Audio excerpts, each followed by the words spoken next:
Hello everyone. मेरा नाम राजू कर्नूल है। आज इस क्लास में मैं आपको एक इम्पॉर्टेंट साइकोटिक कंडीशन के बारे में पढ़ाने वाला हूं। तो इससे पहले आपको जानना यह है ये साइकोटिक कंडीशन होता क्या है। देखो, हम मेंटल हेल्थ नर्सिंग में हम जो बात करते हैं एक न्यूरोटिक कंडीशंस, एक साइकोटिक कंडीशंस करके बात करते हैं। तो साइकोटिक कंडीशन क्या होता है? जब भी एक इंसान अपना रियलिटी में या वास्तविकता में अगर जीता नहीं है और जिसमें डेल्यूजन का सिम्टम दिखे, जिसमें हैलुसिनेशन का सिम्टम दिखे, जिसमें इनसाइट ना हो।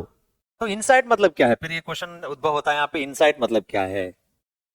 इनसाइट मतलब ये है जब एक इंसान सही और गलत का फर्क नहीं कर पाता है, उसको बोलते हैं हम लोग loss of insight. Most of the time हम कुछ गलत काम करते हैं या सही काम करते हैं, जो भी काम किए हैं वो गलत या सही को हम अंदर से परखने का एबिलिटी जो रखते हैं ना, उसको बोलते हैं इनसाइट। या जो भी हम काम कर रहे हैं हम उसको सही या गलत को समझ ही नहीं पा रहे हैं, that is called as a loss of insight. उसमें लॉस ऑफ इनसाइट बोला जाता है। सो वैसे साइकोटिक कंडीशन में जिसने भी डिसीज कंडीशन हम साइकोटिक कंडीशन में बात करते हैं उसमें लॉस ऑफ इनसाइट रहता है, सही और गलत का कोई डिफरेंसेस नहीं कर पाता है। उसके साथ डेल्यूजन रहता है, सिम्टम्स हैलुसिनेशन सिम्टम रहता है, इमोशनल अपसेट ज्यादा रहता है। उस कंडीशंस को क्या बोला जाता है? एक साइकोटिक कंडीशंस करके बोला जाता है। तो आज के दिन, आज के क्लास में मैं वेरी इंपॉर्टेंट टॉपिक, एक साइकोटिक कंडीशन है जो बहुत ही इंपॉर्टेंट टॉपिक बोला जाता है एक साइकेट्रिक में, जो स्किज़ोफ्रेनिया। स्किज़ोफ्रेनिया एक मेजर डिजीज कंडीशन है साइकेट्री में। तो उसके बारे में आज मैं क्लास लूंगा इस क्लास में। So let's start the class with the introduction of schizophrenia. Okay, एक पीपीटी है मेरा, सो मैं पीपीटी ओपन करना चाहूंगा।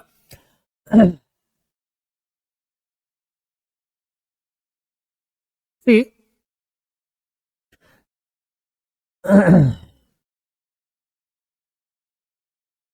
स्किज़ोफ्रेनिया, यहाँ एक स्लोगन दिया है, एक वर्ड दिया है, you can see that schizophrenia I tried to ignore the voices but they just got louder। ये मतलब क्या होता है? हेलुसिनेशन। एक इंसान को इतने तरह तरह का आवाजें सुनाई देता है जो कंट्रोल नहीं कर पाता है, उसको बोलते हैं ऑडिटरी हेलुसिनेशंस।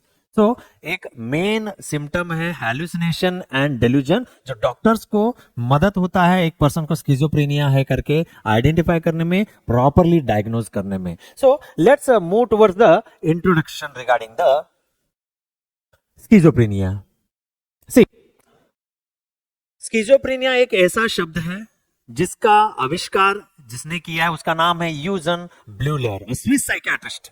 हम बोल सकते हैं आपको Swiss psychiatrist called as his name Eugen Bleuler. उसका नाम है Eugen Bleuler. In the year of 1908, 1908 में उसने एक शब्द को आइडेंटिफाई किया, उसको नाम दिया वो स्किज़ोफ्रेनिया करके। तो स्किज़ोफ्रेनिया का मतलब क्या है? जब आप उसको डिवाइड करोगे ग्रीक वर्ड में, तो it divides into two words, एक स्कीजो बनता है, एक प्रीनिया बनता है। स्कीजो मतलब स्प्लिट, प्रीनिया मतलब माइंड, स्प्लिट माइंड, उसको बोला जाता है स्किज़ोफ्रेनिया करके बोला जाता है। सो आई थिंक आपको समझ में आएगा, ये स्किज़ोफ्रेनिया एक ऐसा शब्द है जो स्विस साइकियाट्रिस्ट यूजन ब्लूलर ने अपने एक आविष्कार रूप में एक वर्ड को इन्वेंट किया और पब्लिक में रखा, अपने टेक्स्ट बुक्स में रखा। हम लोग जो आज पढ़ रहे हैं स्किज़ोफ्रेनिया, उसी का दिया हुआ एक नाम है। उसका मतलब क्या है? स्प्लिट माइंड, माइंड स्प्लिटेड है। ओके, सो इसका डेफिनेशन क्या कहता है? हम अभी आपका इसका डेफिनेशन के बारे में बात करेंगे कि कैसे हम लोग इसको डिफाइन करते हैं। जब भी आप एग्जाम में लिखे, ये definition definitely as it is लिखने के लिए कोशिश किए जाए, ताकि ये स्पेसिफिक डेफिनेशन स्किज़ोफ्रेनिया का। So schizophrenia is a psychotic condition characterized by disturbance in thinking, emotion, volition, and the faculties in the presence of clear consciousness, which usually leads to social withdrawal। So यहाँ definition जो लिखा है मैं वही कह रहा हूं, आप इस डेफिनेशन को सही से पढ़ सकते हैं और एक बार मैं रिवाइज करूंगा। देखो, schizophrenia is a psychotic condition. मैंने आपको बोला, इंट्रोडक्शन में ही बोला, साइकोटिक मतलब क्या है?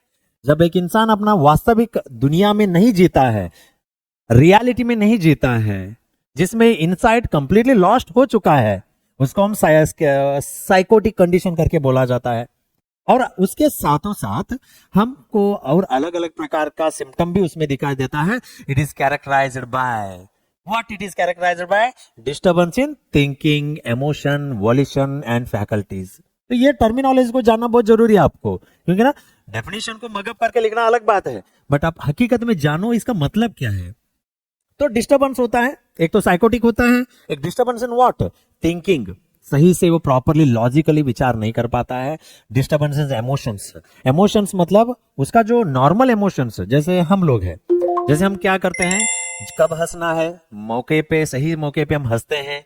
अगर सैड मोमेंट है, हम लोगों को आंसू निकल जाते हैं. किसी के सैडनेस में इन्वॉल्व होना है, हम सिंपैथी दिखाते हैं, कभी एम्पैथी दिखाते हैं, किसी के बारे में काइंडनेस दिखाते हैं. नॉर्मल ह्यूमन बीइंग का कैरेक्टरिस्टिक्स है.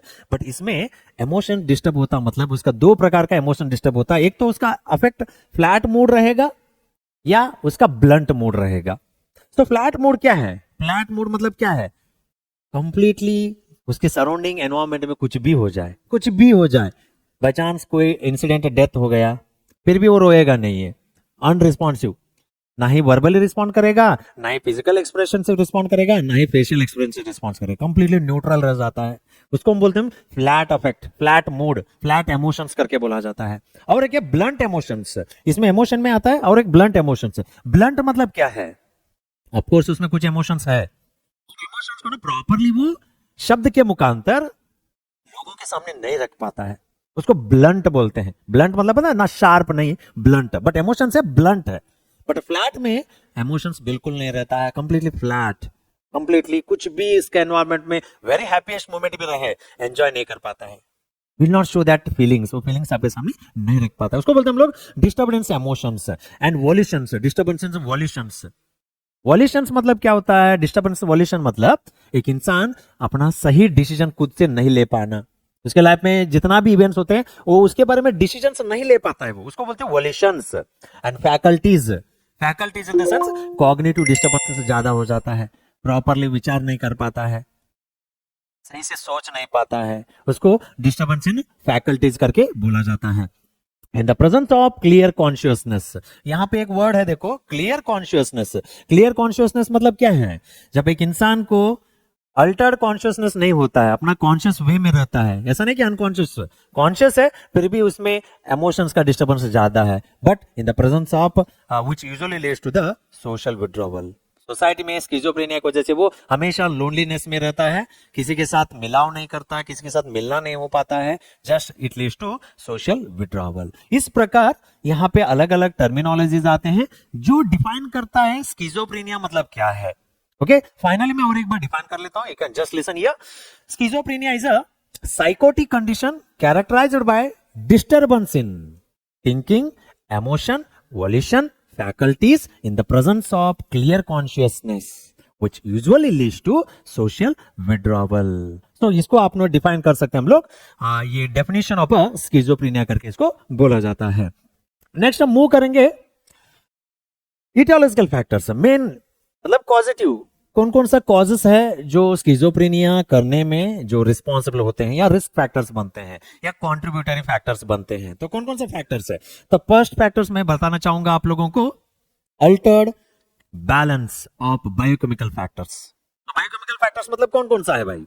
बायोकेमिकल फैक्टर्स मतलब न्यूरोट्रांसमीटर्स होते हैं, जो मैं बहुत बार बता सकता हूं कि न्यूरोट्रांसमीटर्स एक ऐसे केमिकल मैसेंजर्स है हमारे बॉडी में, हमारा सेंट्रल नर्वस सिस्टम से हमारे हेड टू फुट तक मैसेज को ट्रांसमिट करने में बहुत ही हेल्पफुल करता है. उनको हम क्या बोलते हैं? न्यूरोट्रांसमीटर्स.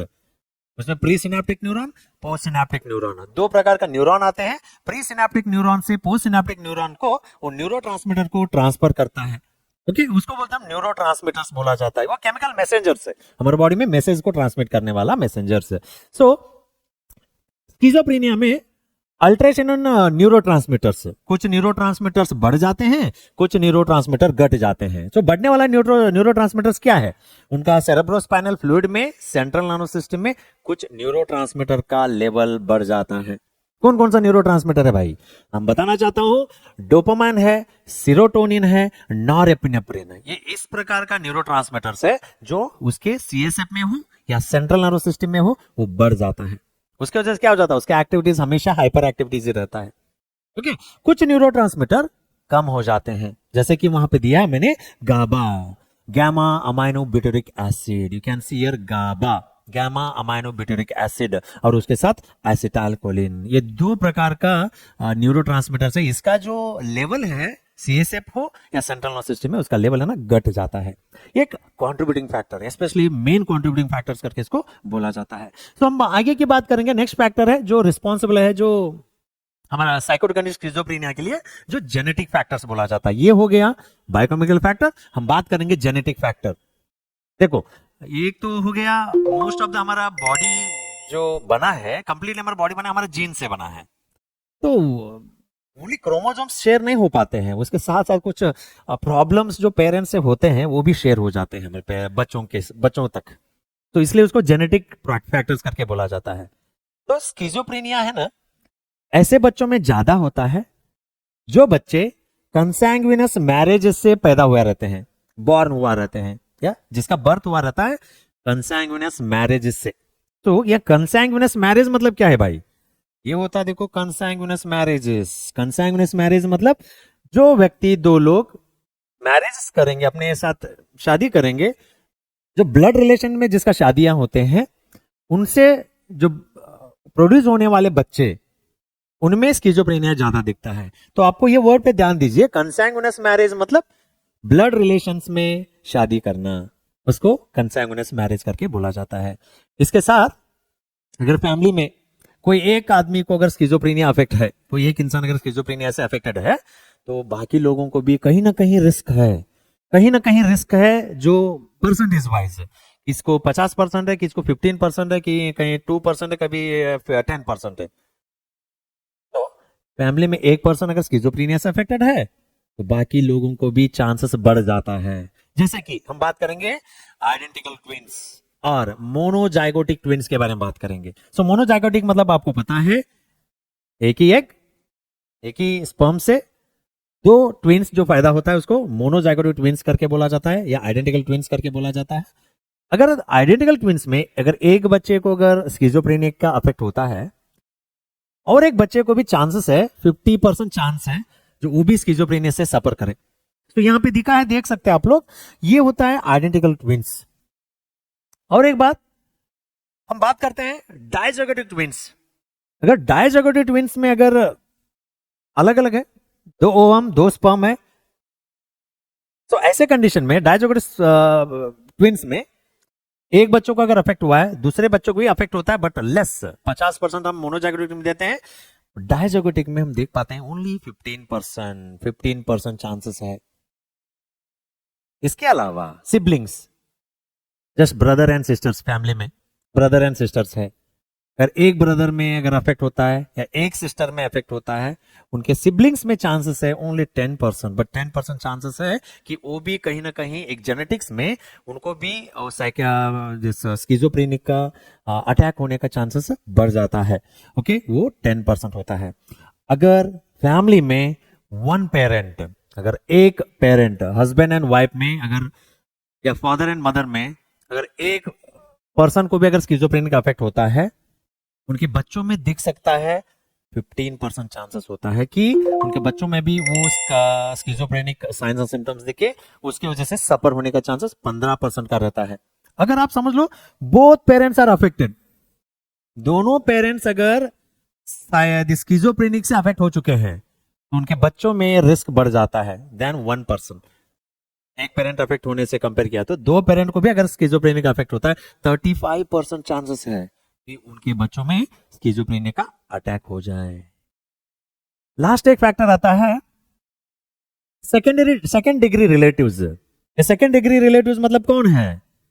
अंकल, आंट, ये जो आते हैं, या कजिन्स, ये लोग जो आते हैं सेकेंड डिग्री रिलेटिव्स करके बोला जाता है। अगर सेकेंड डिग्री रिलेटिव्स में अगर स्किज़ोफ्रेनिया का है तो रिस्क थोड़ा कम होता है, बाकी सब फैक्टर्स को कंपेयर करते हुए 2 से 3% चांसेस है कि उसमें स्किज़ोफ्रेनिया इन अलग बच्चों में भी आए, जस्ट बिकॉज उनके अंकल आंट उस स्किज़ोफ्रेनिक से अटैक हो चुके हैं या उसके सफर कर रहे हैं। उनका सिम्टम 2 to 3% चांसेस है बाकी बच्चों में आने के लिए। सो ये होता है, देखो, एक जेनेटिक फैक्टर्स जो इंडिकेट करता है कि हमारा जीन्स के थ्रू भी हम लोग सिर्फ उनका कलर, उनका अपीयरेंस नहीं लेते हैं, कुछ बीमारियां भी हमें ट्रांसमिट होने के चांसेस है जो जेनेटिक्स के थ्रू आता है। Okay, so next aetiological factor हम बात करेंगे फैमिली, फैमिली फैक्टर। हम फैमिली फैक्टर के बारे में बात करेंगे। यहां पे होता है एक मदर और उसका बच्चे का रिलेशनशिप कैसा है, एक मदर एंड बच्चे का रिलेशनशिप कैसा है। जैसे कि समझ लो, मदर अगर हमेशा अपने बच्चों की तरफ ज्यादा प्रोटेक्टिव रहे, हर काम के लिए प्रोटेक्शन करना, बच्चे का हर डिसीजन खुद से ले पाना, मदर ही लेगी हर डिसीजन उसका, बच्चे को चांस ही नहीं देगी कि अब वो कोई डिसीजन ले पाए या अपने बेस पे वो कोई काम कर पाए, उसको इंडिपेंडेंट होने के लिए मौका नहीं दे पाती है। ये मे बी ज्यादा इमोशनल अटैचमेंट होता है, ओवर प्रोटेक्शन हो सकता है। ऐसे कंडीशन में क्या होता है, बच्चों का जो है ना, ईगो डेवलपमेंट प्रॉपरली नहीं हो पाता है। जब इंसान का ईगो डेवलपमेंट प्रॉपरली नहीं हो पाता है, आने वाले दिन में, ये बच्चे की बात है, पर स्किज़ोफ्रेनिया है ना, आप 25 प्लस एज के बाद ज्यादा मेल्स में 25 एज के बाद ज्यादा दिखाई देता है, 30 प्लस एज के ऊपर में वुमेन्स में दिखाई देता है। उस समय में क्यों ज्यादा वो एविडेंट दिखाई देता है स्किज़ोफ्रेनिया? बिकॉज बचपन में एक प्रॉपरली ईगो डेवलपमेंट नहीं हो पाता है और बड़े होने के बाद उनमें वो क्षमता नहीं रहता है ताकि कोई भी चैलेंजेस आए उसको फेस करे, कोई भी प्रॉब्लम आए उसको सॉल्व कर पाए। इंडिपेंडेंटली कोई भी काम वो नहीं कर पाते हैं। वो रीजन एक फैक्टर बनता है कि mother child relationship over protective था, ज्यादा डिपेंडेंट था, कोई भी काम अपने से नहीं कर पाया, ईगो डेवलपमेंट नहीं हो पाया। कहीं ना कहीं एक कंट्रीब्यूटिंग फैक्टर बनता है फैमिली फैक्टर। हम आगे का बात करेंगे डिसफंक्शनल फैमिली सिस्टम। तो डिसफंक्शनल फैमिली सिस्टम मतलब जिस परिवार में होस्टाइल बिहेवियर है। होस्टाइल बिहेवियर मतलब अनफ्रेंडली, अनफ्रेंडली मतलब ज्यादा अटैचमेंट नहीं है। जिस परिवार में माता पिता के बीच में अच्छे से अटैचमेंट नहीं है या माता पिता का बच्चों के साथ अच्छे से अटैचमेंट नहीं है, एक प्रॉपर फैमिली नहीं है वो, ऐसे परिवार में पैदा होने वाले कुछ बच्चों में, स्पेशली गर्ल्स में, डॉटर्स में होता है ये प्रॉब्लम। ओके, स्पेशली डॉटर्स ऐसे परिवार से आते हैं बाहर, उनमें दो प्रकार का प्रॉब्लम्स दिखते हैं।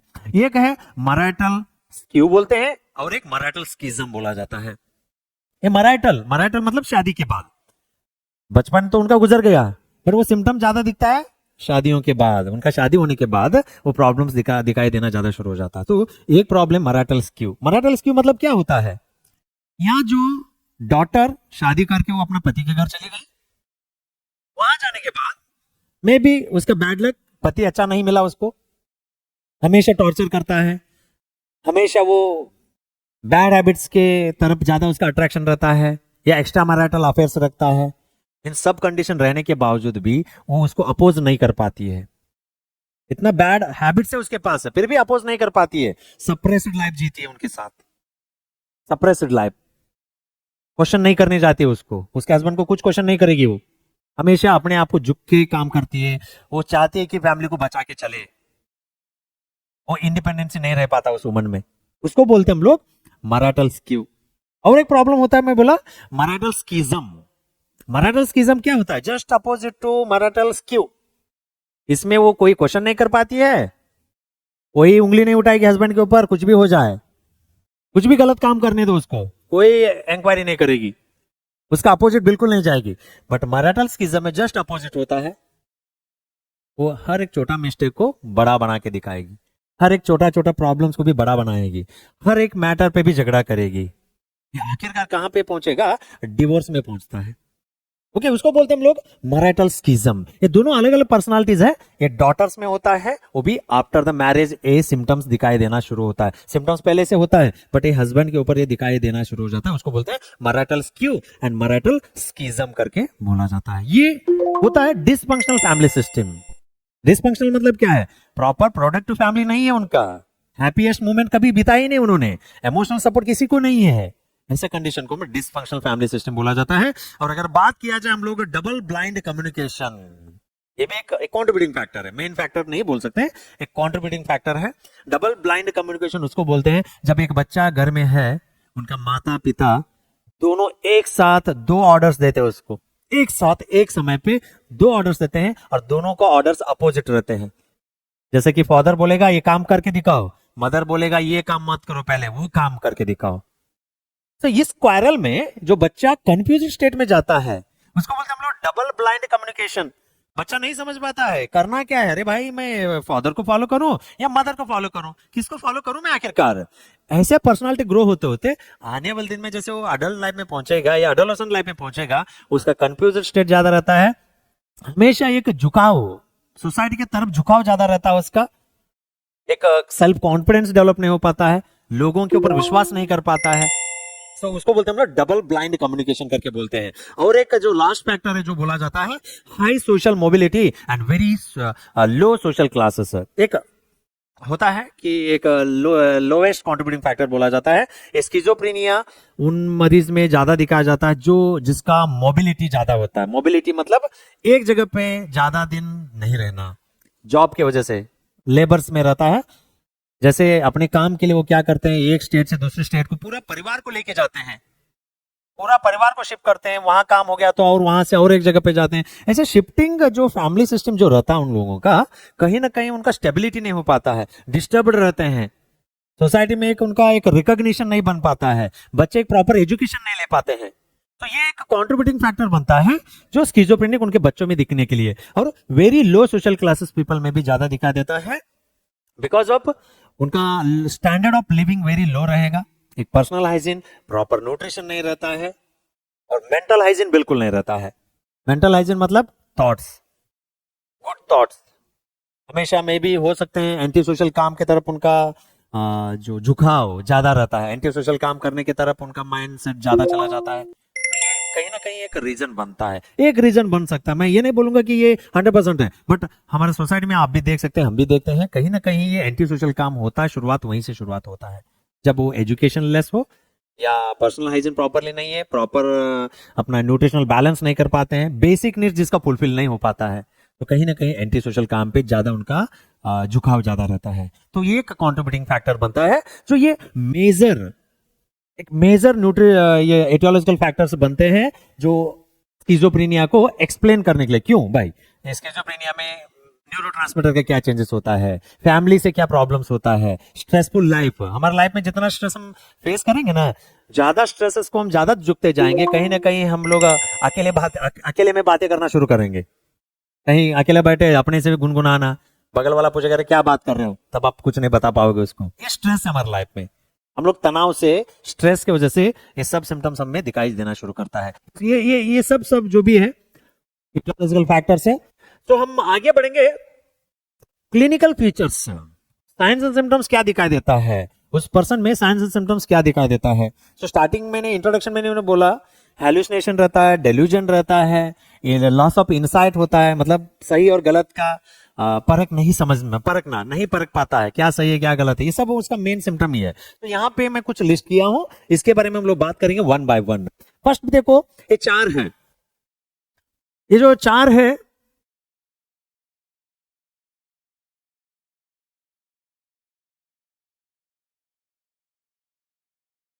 ये जो 4 मैंने मार्क किया है इन सबको क्या बोलते हैं हम लोग, 4 A's बोलते हैं। 4 A's मतलब ये चारों ए से शुरुआत होता है ना, इसलिए 4 A's बोलते हैं। ये जो सिम्टम्स एक पर्सन ने दिया उसका नाम यूजन ब्लूलर है, जो स्किज़ोफ्रेनिया को वर्ड को क्वाइन किया ना, उसी ने ये 4 सिम्टम को दिया है। इसलिए ये चारों शब्द को, ये चारों सिम्टम को आइडेंटिफाई करने वालों का नाम है यूजन ब्लूलर। स्मिथ साइकियाट्रिस्ट है, इसने एक 4 सिम्टम को अफेक्ट आइडेंटिफाई किया है जो उसको बोलते हैं हम लोग अफेक्टिव डिस्टर्बेंस। डेफिनेशन में मैंने बोला इमोशन डिस्टर्बेंस होता है ना, वही अफेक्टिव डिस्टर्बेंस होता है, मूड इमोशंस। तो इसमें वही फ्लैट मूड रहेगा या ब्लंट मूड रहेगा। अफेक्टिव डिस्टर्बेंस में एक तो फ्लैट मूड रहेगा या blunt. What do mean by flat, मैं एक्सप्लेन किया था, अगेन मैं बोल रहा हूं सुनो। फ्लैट मूड में एक इंसान या फ्लैट इमोशंस में एक इंसान नॉर्मली फिजिकली हो, वर्बली हो, नॉन वर्बली हो, कोई भी इवेंट्स को रिप्लाई नहीं कर पाता है, चाहे वो हैप्पीएस्ट मोमेंट हो, चाहे वो बहुत ही एक सॉरो मोमेंट हो, दुखद घटना हो लाइफ में, उसको रिप्लाई नहीं कर पाता है, उसको फ्लैट बोला जाता है। और ब्लंट मतलब उसमें कुछ इमोशंस है पर प्रॉपर वे में प्रेजेंट नहीं कर पाता लोगों के सामने, उसको बोलते हैं ब्लंट इमोशंस, उसको बोलते हैं हम लोग अफेक्टिव डिस्टर्बेंस। ऑटिस्टिक थिंकिंग मतलब सेल्फ सेंटर्ड। सेल्फ सेंटर्ड मतलब सिर्फ अपने बारे में ही सोचेगा, सोसाइटी के बारे में कुछ नहीं आइडियाज रहता उसको, सिर्फ self centred, not relating himself to the society, अपने आप को सोसाइटी के साथ जुड़ने के लिए देखता ही नहीं है, क्योंकि वो लोनलीनेस, डेफिनेशन में आप देखा लास्ट लाइन में था, which usually leads to social withdrawal. Social withdrawal मतलब सोसाइटी से दूर होना। सो यहाँ पे वही होता है, आर्टिस्टिक थिंकिंग में एक इंसान सेल्फ सेंटर्ड रहता है, सिर्फ अपने बारे में सोचता है और सोसाइटी से कंप्लीटली दूर हो जाता है, अपने आप को सोसाइटी के साथ जोड़ने के लिए बिल्कुल नहीं देख पाता है वो, उसको बोलते हैं हम लोग ऑटिस्टिक थिंकिंग। अभी आता है देखो एम्बी टेंडेंसी या एम्बी बैलेंस करके बोला जाता है। एक एम्बी बैलेंस और एम्बी टेंडेंसी ऐसा है, एक इंसान को एक ऑब्जेक्ट के बारे में, एक पर्सन के बारे में या एक सिचुएशन के बारे में दो अपोजिट फीलिंग्स रहते हैं, दो अपोजिट फीलिंग्स। जैसे कि एग्जांपल मैं बोलता हूं, एक पर्सन है उसके सामने, उसके बारे में उसको लव एंड हेट दोनों फीलिंग्स है उसके बारे में, ही लव्स ही हेट और शी लव्स शी हेट्स, दोनों फीलिंग्स एट अ टाइम आते हैं एक ही पर्सन के बारे में, पर दो में से एक ना करना है हम लोगों को, लव एंड हेट दोनों नहीं कर पाते हैं, वेदर टू लव और to hate. But Aamby tendency में होता है, उसमें दोनों प्रकार का सिम्टम रहता है, लव भी करेगा हेट भी करेगा, पर दोनों में एक चीजों को चूज नहीं कर पाता है। तो ये जो चूज नहीं करने का, ये डिसीजन नहीं लेने का एबिलिटी है ना, उसको बोलते हैं लोग एम्बीवैलेंस और एम्बी टेंडेंसी। फॉर एग्जाम्पल और है, जब एग्जामिनर बोलेगा उसको यार माउथ ओपन करो, अपना टंग को प्रोट्रूड करो, बाहर निकालो, तो क्या करेगा, बाहर करेगा थोड़ा फिर अंदर ले लेगा, बाहर करेगा टंग को और फिर अंदर ले लेगा। ये क्या होता है, it's a state of confusion whether to do और नॉट टू डू, करे या ना करे। किसी के शेक हैंड करना है, करेगा ऐसे, हाथ आगे करेगा फिर पीछे ले लेगा, आगे करेगा फिर पीछे ले लेगा। तो ये क्या सिम्टम दिखा देता है, ambivalence, love and hate, protrude the tongue out and in, shaking hand और नॉट टू शेक हैंड। ये दो प्रकार का फीलिंग्स एक पर्सन के बारे में, एक सिचुएशन के बारे में या एक ऑब्जेक्ट के बारे में एक साथ आता है, और दोनों फीलिंग्स में एक फीलिंग्स वो चूज नहीं कर पाता है, उसको बोलते हैं हम लोग एम्बिवैलेंस। अगर हम बात करें एसोसिएटिव लूजनेस के बारे में, लूजनेस एसोसिएशन मतलब जो भी वो बातें कर रहा है, जो भी इंसिडेंट के बारे में वो बातें कर रहा है अभी, वो कंटिन्यू नहीं कर पाता है, सडनली क्या करता है, अपने आप को दूसरे इंसिडेंट के बारे में बात करना शुरू कर देता है। अभी समझ लो वो बात करना अपना प्राइमरी स्कूल का बातें कर रहा है, प्राइमरी स्कूल का बातें करते करते वो शिफ्ट हो जाएगा कहीं न्यूट्रिशन के बारे में बात करेगा, खाने के बारे में बात करना शुरू करेगा।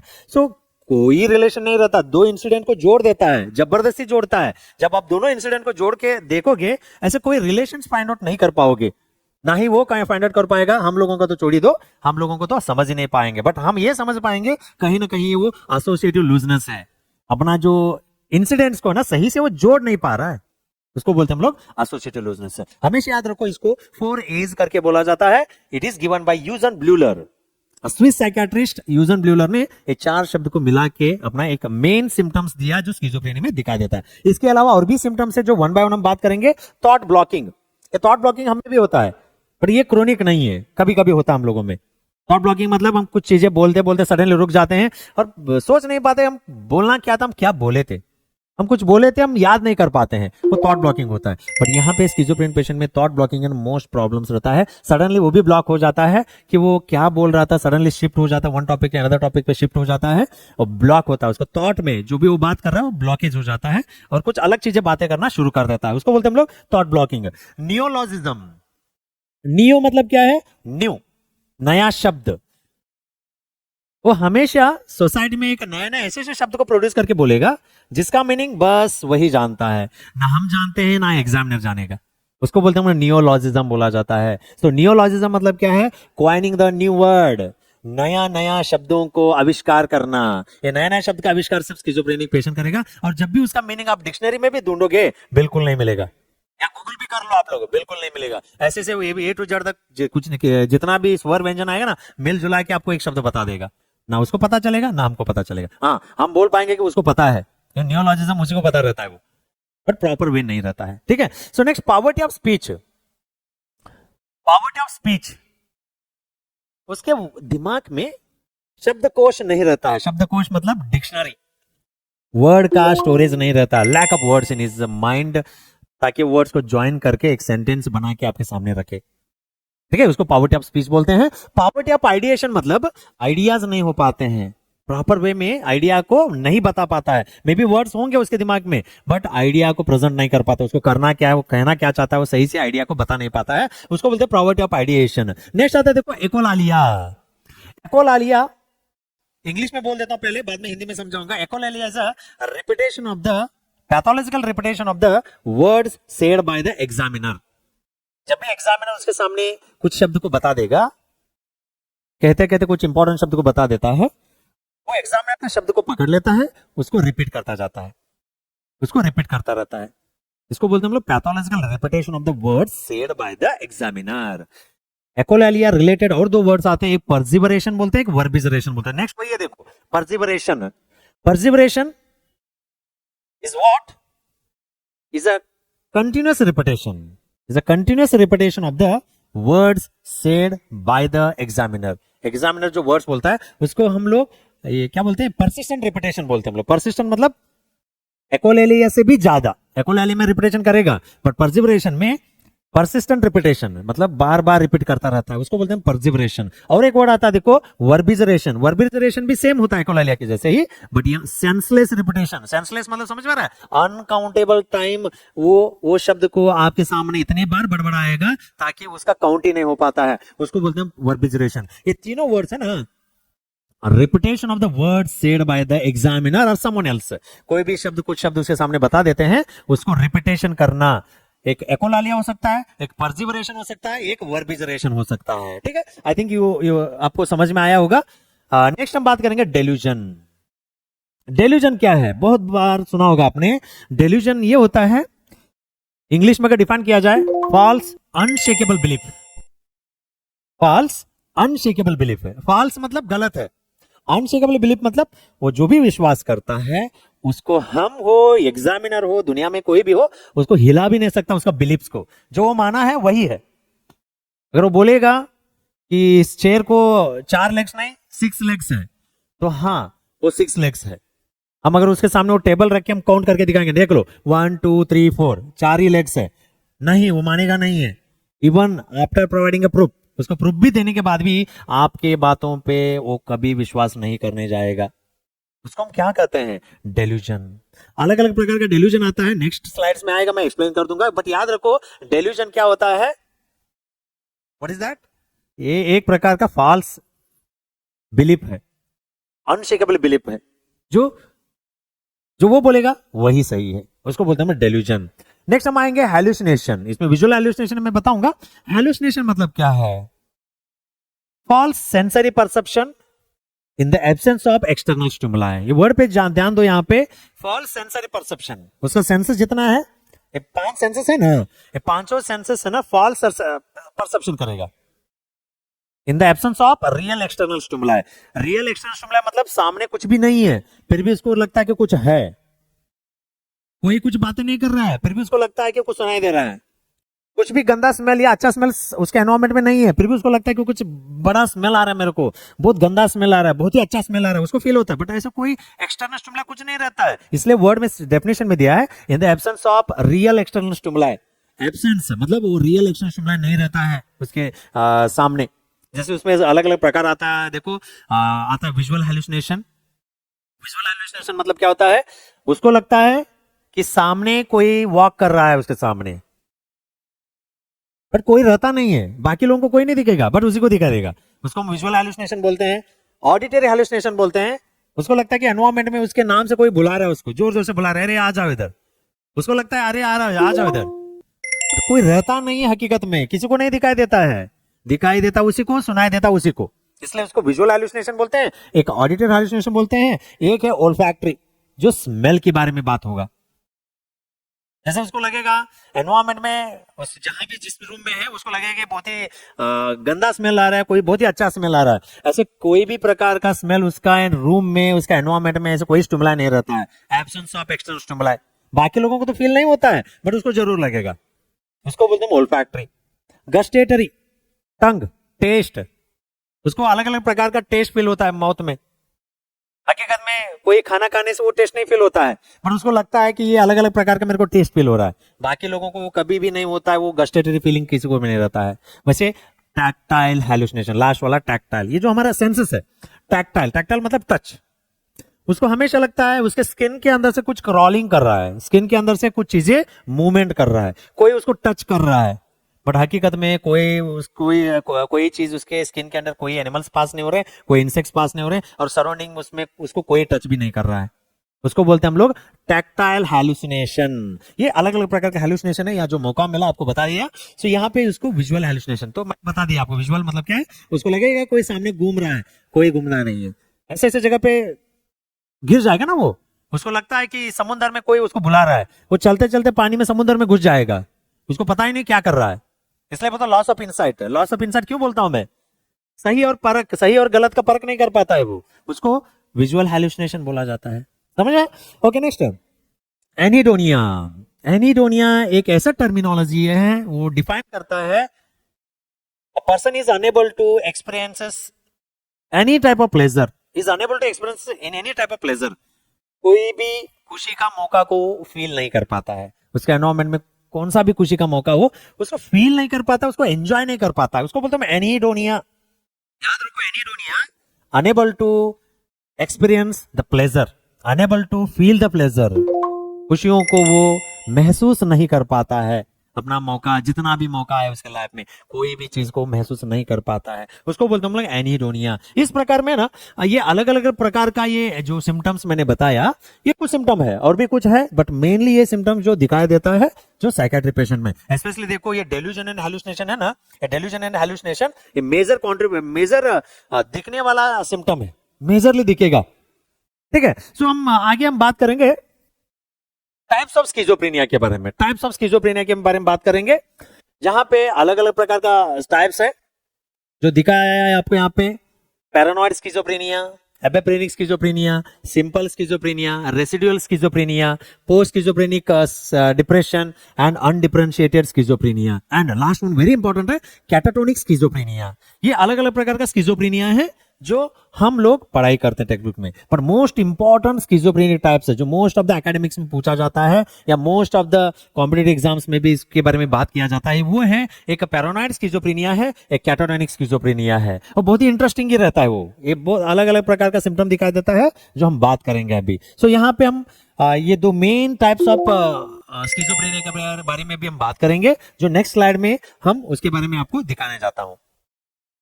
देखो, इसमें देख सकते हैं आप लोग, एक पैरानॉइड स्किज़ोफ्रेनिया है, एक कैटाटोनिक स्किज़ोफ्रेनिया है।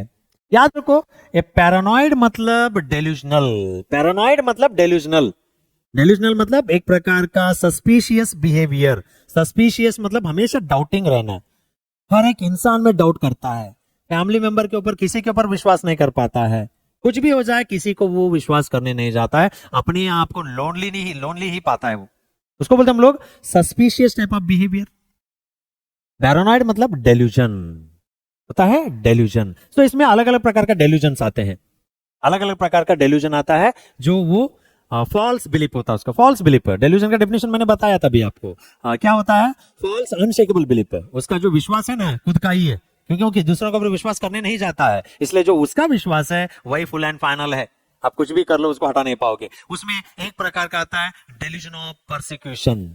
डेल्यूजन ऑफ परसिक्यूशन में हमेशा वो, उसका माइंड में ऐसा थॉट्स रहता है कि कोई उसको फॉलो कर रहा है, कोई इसको चीट कर रहा है, कोई उसके फूड में पॉइजन मिला के उसको खिलाने के लिए कोशिश कर रहा है, कोई उसको हराश कर रहा है, कोई उसको मारने के लिए प्लानिंग बना रहा है, ताकि मे भी हो सकता है नेबर्स हो सकते हैं, मे बी वो सोचेगा prime minister of this country is making a plan to kill me. उसको कोई बेस नहीं रहता है, बट उसका विश्वास है, बस वो सोचता है कि बड़े बड़े स्टेटस में लोग हैं, वो लोग मेरे को मारने के लिए कोशिश करेंगे, वो प्लान बना रहे हैं। सो इस प्रकार का जो थॉट्स आता है ना, उसको बोलते हैं डेल्यूजन ऑफ परसिक्यूशन, हमेशा डाउट रहता है, डेल्यूजन ऑफ परसिक्यूशन। समझ में है? सो नेक्स्ट हम बात करेंगे डेल्यूजन ऑफ रेफरेंस। ये वर्ड याद रखो, रेफरेंस क्या होता है, तो रेफरेंस मतलब एनवायरमेंट में कोई भी इंसिडेंट हो, उस इंसिडेंट के साथ अपने आप को जोड़ता है वो, जैसे कि यह इंसिडेंट के बारे में, उससे अलावा कोई भी अगर कोई बातें कर रहे हैं एनवायरमेंट में, उसके एनवायरमेंट में कोई भी दो लोग मिलकर बातें कर रहे हैं, वो सोचेगा कि वो अपने बारे में ही बात कर रहे हैं। जैसे वो जा रहा है, एक क्लासरूम में जा रहा है, वो चला गया पब्लिक एरिया में चला गया, तो दो लोग बातें करके बैठे हैं वहां पे या बातें करके खड़े हैं उसके बगल में, वो जाते जाते उसको ये लगेगा ये दो लोग जो भी बातें कर रहे हैं मेरे बारे में ही बात कर रहे हैं, मेरे को रेफर करते हुए वो लोग बातें कर रहे हैं। क्या वो सोचेगा रेडियो में जो भी बातों को वो लोग प्रेजेंट कर रहे हैं, वो जो बातें हैं मेरे लाइफ से ही बातें कर रहे हैं, तो ये मेरे लाइफ का ही बातें कर रहे हैं। या टेलीविजन में भी जो भी वो लोग बातें करेंगे उनको लगेगा हमेशा कि मेरे बारे में ही, मेरे को रेफर करते हुए वो लोग मेरे बारे में बात कर रहे हैं।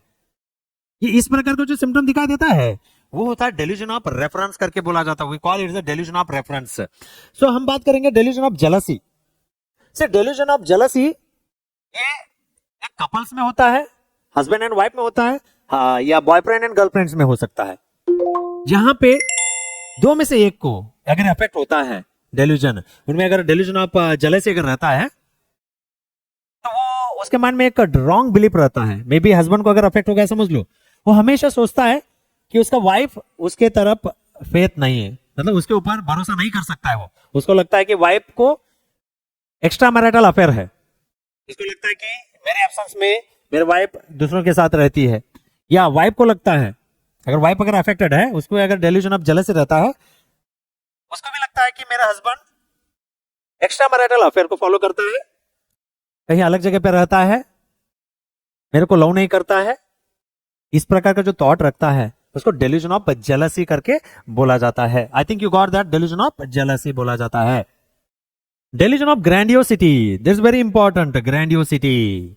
देखो डेल्यूजन ऑफ ग्रैंडियोसिटी में एक इंसान ऐसा सोचता है जो अफेक्टेड है डेल्यूजन से, स्किज़ोफ्रेनिया है, उसका सोच ऐसा रहता है कि उसका जन्म जो हुआ है स्पेशल मिशन के साथ हुआ है। उसका जन्म जो हुआ है स्पेशल मिशन है, उसका पावर बहुत हाई है, बहुत ही हाई नॉलेजेबल पर्सन है, ज्यादा स्ट्रेंथ रखता है। उसको लगता है कि सोसाइटी में जो हाई स्टेटस पीपल लोग हैं, फिल्म स्टार्स है, बिजनेसमैन है, उनके साथ ये रिलेशंस रखता है, उनके साथ हर दिन बातें करता है, तो अपने आप को ज्यादा सुपीरियर समझ के बात करता है। ये इसको बोलते हैं डेल्यूजन ऑफ ग्रैंडियोसिटी। हमेशा उसको यही लगता है कि मेरा जन्म काली पोकट में नहीं हुआ है, एक स्पेशल मिशन है, उसको फुलफिल होने तक मैं मरने वाला नहीं हूं। ऐसे प्रकार का एक विश्वास होता है ना, उसको बोलते हैं डेल्यूजन ऑफ ग्रैंडियोसिटी करके बोला जाता है। सॉरी, नेक्स्ट आता है हेलुसिनेटरी वॉइसेस से। तो ये मैंने तभी आपको लास्ट स्लाइड में एक्सप्लेन किया है। जिसको अलग अलग प्रकार का आवाजें आते हैं, जो आवाज किसी और को सुनाई नहीं देता है, सिर्फ उसी को सुनाई देता है। तो ये होता है ये कॉमन सिम्टम्स हम जो देख पाते हैं पैरानॉइड स्किज़ोफ्रेनिया में। We can see in a person who is having a paranoid schizophrenia. तो पैरानॉइड मतलब डेल्यूजन, अलग अलग प्रकार का डेल्यूजन्स उसमें सिम्टम्स दिखाई देता है। आई थिंक आपको ये आइडिया आया होगा, ठीक है। सो हम आगे बात करेंगे कैटाटोनिक स्किज़ोफ्रेनिया। कैटाटोनिक मतलब क्या हो जाता है, मोटार बिहेवियर, मतलब फिजिकल मूवमेंट। स्किज़ोफ्रेनिया में उसका फिजिकल मूवमेंट कैसा रहता है, इसको डिफाइन करने के लिए एक अलग प्रकार का स्किज़ोफ्रेनिया है ये, एक कैटाटोनिक स्किज़ोफ्रेनिया। इसमें दो प्रकार का कैटाटोनिक स्किज़ोफ्रेनिया आता है। एक आता है कैटाटोनिक एक्साइटमेंट, दूसरा आता है कैटाटोनिक स्टूपर। अब देख सकते हैं यहाँ पे कैटाटोनिक एक्साइटमेंट है, फर्स्ट वाला catatonic excitement. The word itself indicates, वो शब्द ही आपको बता देता है कि उसका जो बिहेवियर है हमेशा एक्साइटेड रहता है, सोसाइटी में हमेशा काम करता रहता है, कोई भी काम बिन बुलाए काम करते रहना बट एंड रिजल्ट कुछ नहीं आने वाला है, काम को पूरा भी नहीं करेगा, वो आधा ही काम करेगा, फिर काम में बिजी रहेगा, अपने आप को बिजी रखेगा, एक जगह पे नहीं बैठ पाएगा, एक जगह पे खड़ा नहीं हो पाएगा, हमेशा बातें करते रहेगा, ना अच्छे से सो पाता है। मैक्सिमम 2 से 3 घंटा बहुत हो गया उसको, 24 घंटे में वो सो पाएगा। खाना भी उतना ही, वो खा नहीं पाता है, एक जगह बैठेगा नहीं तो खाएगा कहां से, वो खाता भी नहीं है। वो हमेशा अपने आप को व्यस्त रखता है अनप्रोडक्टिव वर्क में। अनप्रोडक्टिव वर्क मतलब जिसका कोई नतीजा नहीं निकलने वाला, ऐसे काम में अपने आप को व्यस्त रखता है। इस ऐसे जो सिम्टम दिखाई देता है वो होता है कैटाटोनिक एक्साइटमेंट। अगर दूसरा टाइप के बारे में अगर हम बात करें catatonic stupor, just opposite to excitement है। स्टूपर मतलब क्या है, उसका फिजिकल मूवमेंट बहुत ही कम रहता है, इसका फिजिकल मूवमेंट बहुत ही लिमिटेड होता है। इसमें अलग अलग सिम्टम्स दिखाई देता है। वो एक आता है म्यूटिज्म।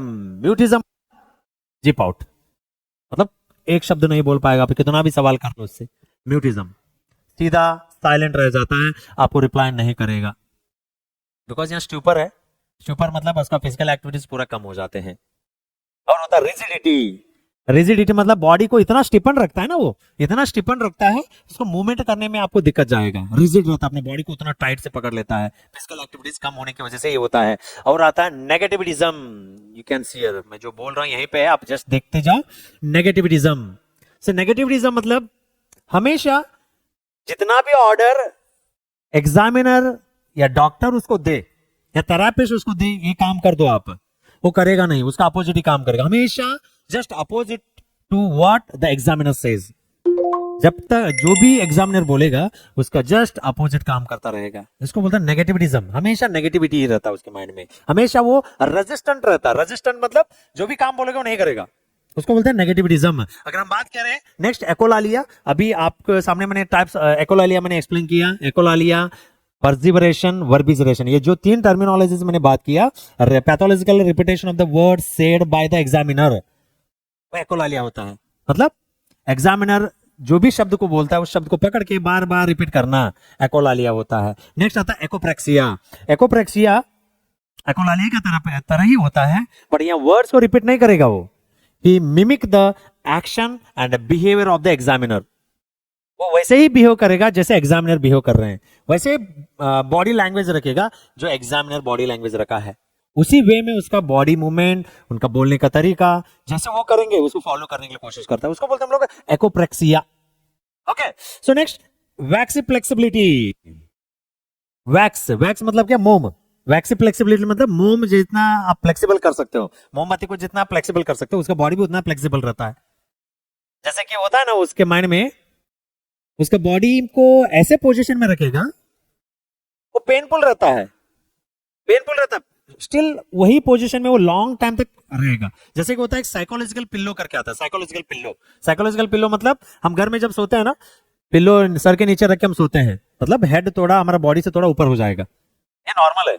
साइकोलॉजिकल पिल्लो मतलब उसका बॉडी को ऐसा रखेगा, उसके हेड के नीचे पिल्लो नहीं रहेगा, पर समझेगा हेड के नीचे पिल्लो है, हेड को ऊपर रख के सोता है। पेनफुल है, डेफिनेटली सबको पता है ये पेनफुल कितना होगा। हमारे सर के नीचे पिल्लो रहने से भी हम लोग को दर्द होता है। ये इंसान बिना पिल्लो के साइकोलॉजिकल पिल्लो को अपने सर के नीचे रख के, साइकोलॉजिकल पिल्लो बोलते हैं इसको, ताकि सर के नीचे कोई एक स्टिमुलस नहीं है, कोई भी एक ऑब्जेक्ट नहीं है, जस्ट साइकोलॉजिकल उसका माइंड में कि पिल्लो है मेरे पीछे सर के नीचे, तो हेड को थोड़ा राइज करके सोता है। बट ये बहुत ही बड़ा पेनफुल रहता है, इसलिए उसको बोलते हैं हम लोग वैक्सी फ्लेक्सिबिलिटी बोलते हैं। वैक्स की तरह अपना बॉडी को फ्लेक्स में रखने के लिए कोशिश करता है। Okay, painful. हम बात करेंगे एम्बी टेंडेंसी, इसके बारे में मैंने तभी बात किया। एम्बीवैलेंस, एम्बीवैलेंस, एम्बी टेंडेंसी दोनों सेम है। फिर एक बार बताता हूं, सुन लो आप लोग। सी एम्बी टेंडेंसी क्या हो जाता है, जब भी एक इंसान को एक पर्सन के बारे में दो अलग अलग फीलिंग्स रहे, वो भी अपोजिट फीलिंग्स, दो अलग अलग फीलिंग्स मतलब अपोजिट फीलिंग्स, यस भी नो भी, बट यस और नो को दो में से एक को चूज नहीं कर पाता है। लव भी हेट भी, लव या हेट दो में से एक को चूज नहीं कर पाएगा। हैंड शेक करूं या ना करूं, टंग को प्रोट्रूड करूं या ना करूं, ये कंफ्यूजन स्टेट में रहता है ना, उसको हम लोग एम्बीवैलेंस और एम्बी टेंडेंसी करके उसको बोला जाता है। आई थिंक आपको समझ में आ गया। यहां देखो, ये नेगेटिविज्म का पूरा अपोजिट रहता है। नेक्स्ट पॉइंट जो है ऑटोमेटिक ओबीडियंस, जो बात कर रहा हूं मैं, just opposite to the negativism. Negativism में क्या होता है, पूरा रेजिस्टेंट रहता है। पूरा रेजिस्टेंट मतलब कोई भी काम नहीं करेगा, जितना भी बोल लो आप, जितना भी उसको बोल दे वो करेगा नहीं। बट अब बात करो ऑटोमेटिक ओबीडियंस के बारे में, आप एक बार ऑर्डर करके देखो, वो काम सही गलत कुछ भी हो करके आ जाएगा। वो बोलेगा सामने उसको स्लैप करो, जाके सीधा स्लैप करेगा, आ जाएगा। वो बोलेगा बिल्डिंग से जंप कर दो, जंप कर भी देगा वो। बट ऐसे ऑर्डर्स देना गलत है, देना नहीं है। पर मैं बता रहा हूं एग्जांपल्स आपको कि ऑटोमेटिक ओबीडियंस मतलब ऑटोमेटिकली आप जितना भी ऑर्डर्स दोगे, बिना सोचे समझे उसको ओबे करेगा, उसको कार्य रूप में सामने ला के रखेगा, उसको बोलते हैं हम लोग ऑटोमेटिक ओबीडियंस है। ये होता है दो important types of sorry schizophrenia होता है, एक पैरानॉइड स्किज़ोफ्रेनिया, एक catatonic schizophrenia. I think you got this all things. Okay, so हम नेक्स्ट हम बात करेंगे ट्रीटमेंट मोडालिटीज। ट्रीटमेंट में हम लोग क्या किस किस प्रकार का ट्रीटमेंट को फॉलो करते हैं। पहले हम बात करेंगे फार्माकोथेरेपी। जो याद रखो, यहाँ पे फार्माकोथेरेपी हम इसी चीज के लिए देते हैं, न्यूरोट्रांसमीटर को कम करे भाई। कौन कौन सा है? डोपामाइन, नॉरएपिनेफ्रिन, सेरोटोनिन, तीनों जो बढ़ गया है ना, इसको कम लाना है। इसको कम लाने के लिए हम दो प्रकार का एंटीसाइकोटिक ड्रग्स यूज किया जाता है। यहाँ पे मैंने नहीं लिखा है, मैं यहाँ लिखने जा रहा हूं। Anti psychotics, antipsychotics. तो दो प्रकार का एंटीसाइकोटिक्स यूज किया जाता है, conventional antipsychotic, another name for conventional antipsychotic is that typical antipsychotic और टिपिकल और कन्वेंशनल एंटीसाइकोटिक। पहली बार स्किज़ोफ्रेनिया का जो ट्रीटमेंट मेडिसिन की बात अगर किया जाए, पहली बार जो आइडेंटिफाई किया गया वो कन्वेंशनल एंटीसाइकोटिक्स को आइडेंटिफाई किया गया, कन्वेंशनल एंटीसाइकोटिक्स को। इसको यूज तो किए वो लोग, बहुत बार ट्राई भी किए। इसमें थोड़ा साइड इफेक्ट्स ज्यादा होने के कारण, इसका जो एक्स्ट्रा पैरामिडल सिंड्रोम करके जो ज्यादा सिम्टम्स जो दिखाई देता था, एक्स्ट्रा पैरामिडल सिंड्रोम का ईपीएस बोला जाता है, ईपीएस बोला जाता है, जो इसका साइड इफेक्ट्स है। जब हम बात करेंगे, जब नेक्स्ट जो फार्माकोथेरेपी के बारे में बात करेंगे, ईपीएस के बारे में जरूर हम बात करूंगा वहां पे। सो ईपीएस करके एक सिम्टम ज्यादा आता है, इसके वजह से इसको थोड़ा कम यूज करने लगे। इसके बदले में और एक को फाइंड आउट किए, उसको बोलते हम लोग अटिपिकल एंटीसाइकोटिक्स, जस्ट बिकॉज इसका साइड इफेक्ट्स ज्यादा है, इसका साइड इफेक्ट्स कम है, बट स्टिल ये भी मेडिसिन यूज करते हैं, but comparing to this one ये ज्यादा यूज होता है। तो यहाँ पे अटिपिकल एंटीसाइकोटिक्स बोला जाता है। इसका जो साइड इफेक्ट्स है comparing to typical antipsychotic are lesser. अब यहाँ पे टेबल में देख लो, कुछ टाइप्स ऑफ एंटीसाइकोटिक्स के बारे में मैंने बात किया है, यहाँ लिखा हूं यहाँ पे chlorpromazine, haloperidol and trifluoperazine. Okay, you can see chlorpromazine, haloperidol and trifluoperazine. ये एक 3 एग्जांपल से, बहुत सारा है, 3 एग्जांपल से जो यूज किया जाता है कन्वेंशनल एंटीसाइकोटिक्स में। यहाँ पे डोसेज भी दिया है, आप मेंशन किया हूं मैं, देख सकते हैं, milligram per day in divided doses. अगर बीडी एडवाइस करते थे बीडी, टीडीएस एडवाइस करते टीडीएस, या ओडी एडवाइस करते ओडी, डिवाइडेड डोजेस में पर ओरल दिया जाता है। और सेम यहाँ पे भी देखो, clozapine, रेस्पिराडोन and ओलेंजापिन, these are also some of the examples है। ऐसे बहुत सारा मेडिसिन है, बट ये कुछ एग्जांपल्स है जो इंडिकेट करता है, जो अटिपिकल एंटीसाइकोट का एक एग्जांपल्स है। ओके, सो आई थिंक ये आपको समझ में आया होगा, ये जो भी है फार्माकोथेरेपी है। नेक्स्ट हम बात करेंगे अदर मेथड्स ऑफ ट्रीटमेंट। अगर फार्माकोथेरेपी काम नहीं करता है, अगर कोई पेशेंट्स में साइड इफेक्ट्स ज्यादा हो रहा है मेडिसिन यूज करने के, एंटीसाइकोटिक यूज करने से साइड इफेक्ट्स ज्यादा हो रहा है, या उसका जो प्रोग्नोसिस उतना नहीं हो रहा है, जो इंप्रूवमेंट उतना नहीं दिख पा रहा है, वैसे कंडीशन में हम लोग अदर फॉर्म ऑफ ट्रीटमेंट को भी यूज करते हैं, जैसे कि इलेक्ट्रोकन्वल्सिव थेरेपी, हम बोलते हैं उसको ECT, we call it is a ECT करके शॉर्ट फॉर्म में बोला जाता है, इलेक्ट्रोकन्वल्सिव थेरेपी। तो इलेक्ट्रोकन्वल्सिव थेरेपी कौन से कंडीशन में यूज किया जाता है? मैंने बोला आप लोगों को, अगर ड्रग्स का साइड इफेक्ट ज्यादा हो, अगर प्रोग्नोसिस अगर ज्यादा नहीं हो, या कैटाटोनिक एक्साइटमेंट अगर ज्यादा है, या कैटाटोनिक स्ट्यूपर भी अगर ज्यादा है, इन सब इंडिकेशन में हम स्किज़ोफ्रेनिया पेशेंट में इलेक्ट्रोकन्वल्सिव थेरेपी यूज करते हैं। जैसे कि मैं फिर रिपीट कर रहा हूं, ECT is not the first choice of treatment for schizophrenia. ECT पहला चॉइस नहीं रहता है डॉक्टर्स का, पहला चॉइस होता है उन लोगों का मेडिसिन। अब ड्रग से ही उसको कम किया जाए, अगर नहीं हो पाता है तब उसके अलावा उसके साथ ईसीटी को भी जोड़ा जाता है। इसलिए यहाँ पे देखो कुछ दिया है, catatonic stupor, uncontrolled catatonic excitement, severe side effect with drugs, जैसे मैंने बोला आपको, severe side effect with drugs, drugs अगर साइड इफेक्ट ज्यादा है, या स्किज़ोफ्रेनिया कोई अलग मेथड से क्योर नहीं हो पा रहा है, कोई अलग मेथड से क्योर नहीं हो पा रहा है, मेडिसिन से उसका सिम्टम्स कम नहीं हो पा रहा है, ऐसे कंडीशन में हम लोग ईसीटी, इलेक्ट्रोकन्वल्सिव थेरेपी को यूज किया जाता है। उसके अलावा हम लोग बात करते हैं साइकोलॉजिकल थेरापीज। हम बात करेंगे साइकोलॉजिकल थेरापीज। ये जो थेरापीज है, अलग अलग थेरापीज यूज किया जाता है, जो बोला जाता है group therapy, behavioural therapy, family therapy, individual therapy, cognitive therapy, social skill training therapies. ये जो मैंने थेरापीज अभी बोला, ये सब थेरापीज है। इसमें फैमिली मेंबर्स को इन्वॉल्व किया जाता है, ताकि फैमिली मेंबर्स को फॉलो अप ट्रीटमेंट में वही लोग उनके साथ रहेंगे। तो how to take care of the people who is suffering from schizophrenia, schizophrenia से जो सफर कर रहे हैं, घर जाने के बाद उनको कैसे फॉलो अप करना पड़ेगा, उनके साथ कैसे आपका बिहेव रहना चाहिए, फैमिली मेंबर्स का कैसे सपोर्ट होना चाहिए, इस सबको मॉडिफाई करने के लिए अलग अलग थेरापीज उसको अप्लाई किया जाता है। सो उस थेरापीज को बोलते हैं हम लोग group therapy, individual therapy, behavioural therapy, cognitive therapy and social skill training therapies. Okay, so ये मेन मेथड्स है जो मेन जो ट्रीटमेंट मोडालिटीज है जो हम स्किज़ोफ्रेनिक पेशेंट्स में यूज किया जाता है। सो यहां तक आप अगर बेसिकली अगर नॉलेज रखोगे, बेसिकली अगर इतना आप आंसर को याद रखोगे, कोई भी आप एग्जाम्स, कोई भी नहीं, आप एकेडमिक एग्जाम्स में आप लोग इसको अच्छे से आप प्रेजेंट कर पाओगे। कॉम्पिटिटिव एग्जाम्स के लिए आपको और थोड़ा इसको डीप में जाना पड़ता है, उस वे में आपको पढ़ना पड़ता है। ठीक है, सो मैं आगे एक दो क्वेश्चन है जो इंडिकेट करता है जो हम अभी पढ़े हैं, जो अभी हम पढ़े उसके बारे में एक दो क्वेश्चन जो कॉम्पिटिटिव एग्जाम्स में पूछा है, उन दो क्वेश्चन को मैं जस्ट इंडिकेट कर रहा हूं यहां पे जो लिखा हूं। आप देख सकते हैं पहला क्वेश्चन से पहला क्वेश्चन की हम बात करेंगे। The 4 A's of schizophrenia including all except, चारों है, चार में से एक जो नहीं है 4 A's में नहीं आता है। मैंने आपको स्टार्टिंग में ही बोला था 4 A's symptoms given by Eugen ब्लूलर।